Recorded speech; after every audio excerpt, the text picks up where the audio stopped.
ضلع جھنگ کے سابق ڈپٹی کمشنر قدرت اللہ شہاب اپنی آپ بیتی شہاب نامہ میں لکھتے ہیں۔ ایک روز جھنگ کے ایک پرائمری اسکول کا استاد رحمت علی میرے دفتر میں آیا۔ وہ چند ماہ کے بعد ملازمت سے ریٹائرڈ ہونے والا تھا۔ اس کی 3 جوان بیٹیاں تھیں، رہنے کے لیے اپنا گھر بھی نہ تھا۔ پینشن نہایت معمولی ہوگی۔ اسے یہ فکر کھائی جا رہی تھی کہ ریٹائرمنٹ کے بعد وہ کہاں رہے گا، لڑکیوں کی شادیاں کس طرح ہوں گی، کھانے پینے کا خرچ کیسے چلے گا۔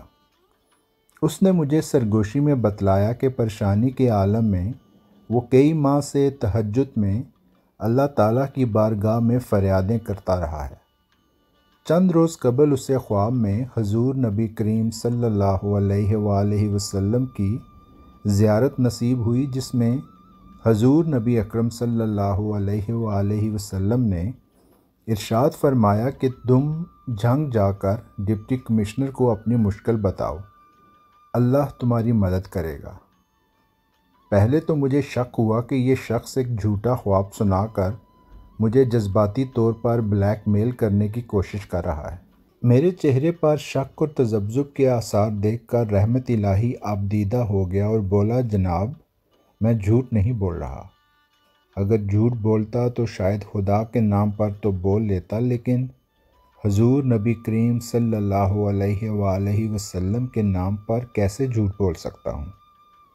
اس کی اس منطق پر میں نے حیرانی کا اظہار کیا کہ آپ نے سنا نہیں، با خدا دیوانہ با مصطفیٰ ہوشیار باش۔ یہ سن کر میرا شک پوری طرح رفع تو نہ ہوا، لیکن سوچا کہ اگر یہ شخص غلط بیانی سے بھی کام لے رہا ہے تو ایسی عظیم ہستی کے اسم مبارک کا سہارا لے رہا ہے جس کی لاج رکھنا ہم سب کا فرض ہے۔ چنانچہ میں نے رحمت الہی کو 3 ہفتوں کے بعد دوبارہ آنے کے لیے کہا۔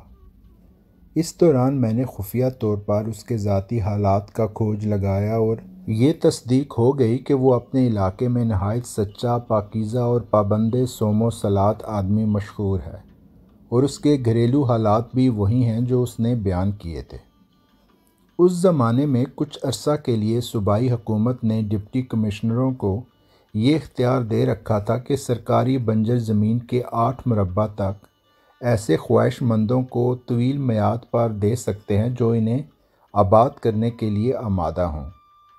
میں نے اپنے مال افسر غلام عباس کو بلا کر کہا کہ وہ کسی مناسب جگہ کراؤن لینڈ کے ایسے 8 مربع تلاش کرے جنہیں جلد از جلد کاشت کرنے میں کوئی خاص دشواری پیش نہ آئے۔ مال افسر غالباً یہ سمجھا کہ شاید یہ اراضی میں اپنے کسی عزیز کو دینا چاہتا ہوں۔ دیکھتے ہی دیکھتے اس نے پکی سڑک کے قریب نیم آباد سی زمین ڈھونڈ نکالی اور رحمت الہی کے نام الاٹمنٹ کے ضروری کارروائی کر کے سارے کاغذات میرے حوالے کر دیے۔ دوسری پیشی پر جب رحمت الہی حاضر ہوا تو میں نے یہ نذرانہ اس کی خدمت میں پیش کر کے اسے مال افسر کے حوالے کر دیا۔ یہ قبضہ وغیرہ دلوانے اور باقی ساری ضروریات پوری کرنے میں اس کی مدد کرے گا۔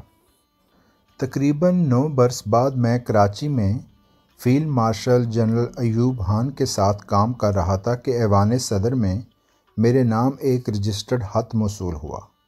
اس زمانے میں پاکستان کا صدر مقام اسلام آباد کی بجائے کراچی تھا۔ یہ خط ماسٹر رحمت الہی کی جانب سے تھا کہ اس زمین پر محنت کر کے اس نے 3 بیٹیوں کی شادی کر دی اور وہ اپنے اپنے گھروں میں خوش و خرم ہیں۔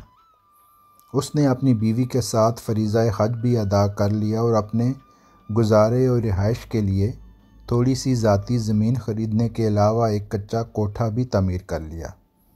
اس خوشحالی میں اب اسے 8 مربوں کی ضرورت نہیں، چنانچہ اس الاٹمنٹ کے مکمل کاغذات اس خط کے ساتھ واپس ارسال ہیں تاکہ کسی اور حاجت مند کی ضرورت پوری کی جا سکے۔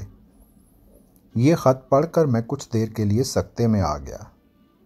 میں اسی طرح گم سم بیٹھا تھا کہ صدر پاکستان کوئی بات کرنے کے لیے میرے کمرے میں آ گئے۔ کس سوچ میں گم ہو؟ انہوں نے حالت بھانپ کر پوچھا۔